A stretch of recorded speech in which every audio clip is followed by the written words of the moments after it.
We've got some nice levels for you today: Sack in the Sea, Ball Jump and Overflow. First up, we're going to talk about Sack in the Sea by Kid Parko 123, and as you can see, it's quite a beautiful little level.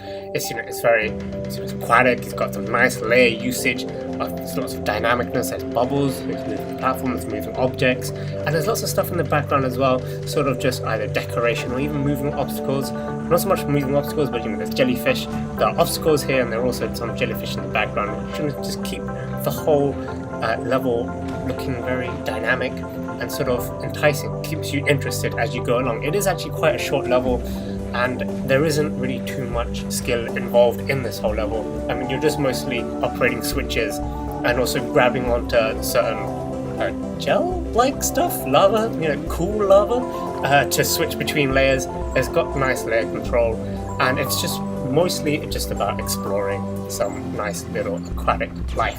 The only real skill is sort of maneuvering around these tightly packed jellyfish, because I think the first time, if you saw our stream maybe 2 weeks back, we were playing this level and we were struggling with some of the jellyfish, just trying to avoid them. But this time around, for the recording of this Team Pick review, it was actually a lot smoother. I finished it much quicker, so I'm not sure what happened there. But there was, what I didn't quite like about it was the use of velocity portals. That just didn't quite make sense. I mean, that could have just been aesthetically changed to make it all make sense. But otherwise, this is very nice. I like the whole layer change aspect, and the aesthetic aspect is very beautiful. The music is very nice as well, and it's great to see Kid Parko come back to LBP. Next up, we have Ball Jump by Always Young One. It had a nice little menu going into it, and it had the way it set out how to play was very nice as well. The look of the how to play section. The only thing that really annoyed me though was that it was actually timed. After a certain amount of time, it returns you back to the main menu. I mean, you don't even get a choice. You can't even go back to the main menu on your own. You can't press a button to go back to the main menu. The instructions, you just have to wait. Even if you read it all, or if you haven't read it all, doesn't matter. You're going back to the main menu, which is kind of annoying. And to be fair, there's nothing new, nothing ingenious about this whole level. It is one of those jump over the rope kind of things, so it's just a ball this time on a rope. But what I do like about this though is that the aesthetics are very nice, and generally I consider it works better than the run-of-the-mill jump over the rope, jump over the band, whatever type of level. It's sort of set in a playground, which is very nice, and the whole how-to section was very nice. And what I did like about this was that the actual speed, the ramping up of difficulty felt very natural.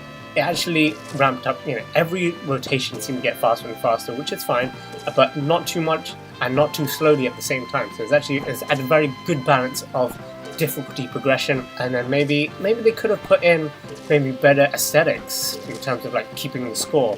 Maybe these people at the side, maybe they could be like a flipboard kind of animation to do the score, just to add to the aesthetics. I do like that, it hits you away. But Team Pick, not too sure. See if you can beat my score there, though, 156. And finally, we have Overflow by Blockbuster95. This is a very, very nice level. There are a few issues I have with it, but basically the concept is it's going to flood. You've got to flip the switches to stop it from flooding. But this is a really nice level. I like the usage of the video camera at the beginning to show you what you're meant to do.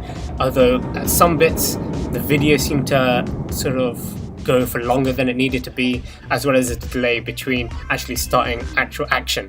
But one of my favorite bits about this level is sort of the very quick changing of the gadgets, as well as actually changing the characters later on in these mutant labs or whatever.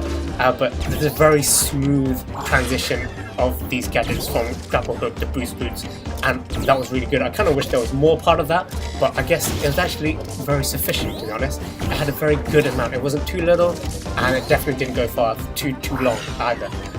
What really was an annoyance for me though was sort of some of these mutant lab changing bits. It glitched a bit. I had to go in and out a few times for it to actually change, which doesn't, when it's a race level, it kind of gets annoying just because it's not smooth. That's one big annoyance for me. And then also another annoyance is that there's actually limited lives, limited attempts you can have with the swoop bit. I actually couldn't properly finish the level, and this kind of goes against what Steven said before about he doesn't want to team pick things that are too difficult. I found this was too difficult, or maybe I just really suck with swoop. Who knows?